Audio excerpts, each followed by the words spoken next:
My job, my most important thing that I do, what I teach and what I work on with myself is I teach myself to weaponize my awareness.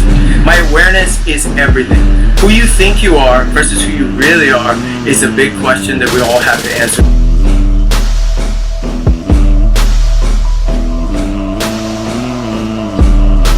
Alright, so you know what happens sometimes is that things happen to us, events happen to us, accidents happen to us, mistakes happen to us, different things happen to us in our life.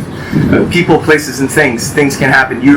For example, today, just now, before this video was just picked up, I was talking to my buddy Erik. We're getting ready to shoot here, so check out this beautiful location. We're right here on Oahu. This is Waikiki. There's the other Budo brother, alright? There's my brother over there. Officer Burns. I'm here rocking the camera. And there's the other Budo brother, alright? And this camera, we just found it, and I want to show you a little lesson from Kung Fu, from martial arts, on how we can apply things in our life. So what ends up happening is, let's say, and we use today's example, if that's okay with you, Erik? Please do. Okay, that's how this conversation came up. So, Erik misplaced his Osmo, this wonderful little camera thing that he uses to capture the highlights and the super fire footage. So he just lost it, misplaced it. So he didn't lose it, he misplaced it. And then so in our lives, many things like that happen where there's a disruption that happens in our life. People, places, and things can disrupt our energy flow and our sense of state and our sense of being as to where we are in time and space. That's very important. My job, my most important thing that I do, what I teach and what I work on with myself is I teach myself to weaponize my awareness. My awareness is everything. Who you think you are versus who you really are is a big question that we all have to answer. We all have strengths, we all have weaknesses, we all respond to opportunities and threats in different ways. And the way we do that is based on our acquired patterns or what we call our acquired personality. Our acquired personality comes from all the experiences that we've had in the past.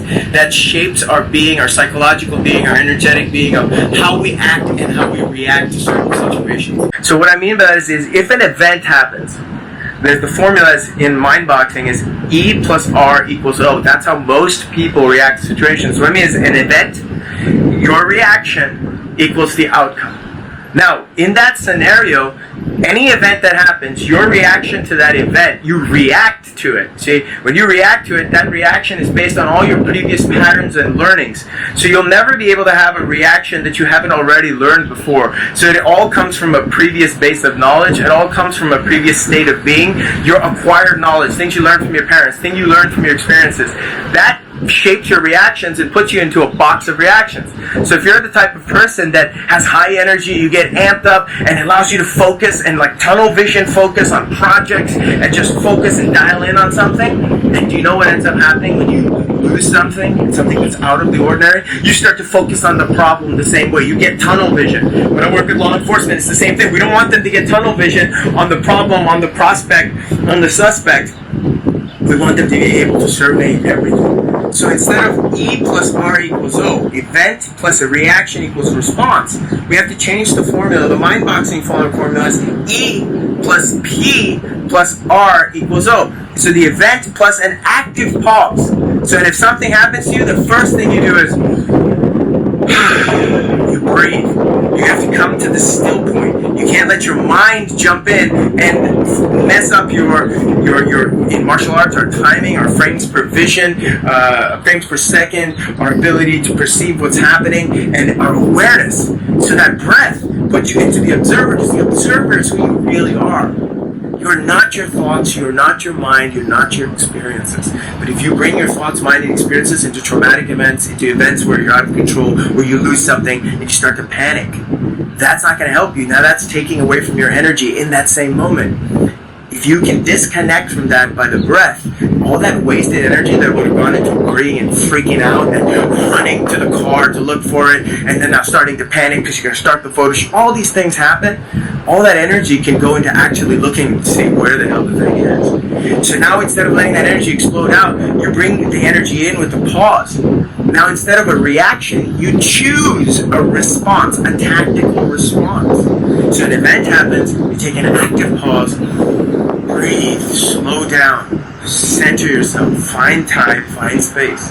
Now from there, select a tactical response.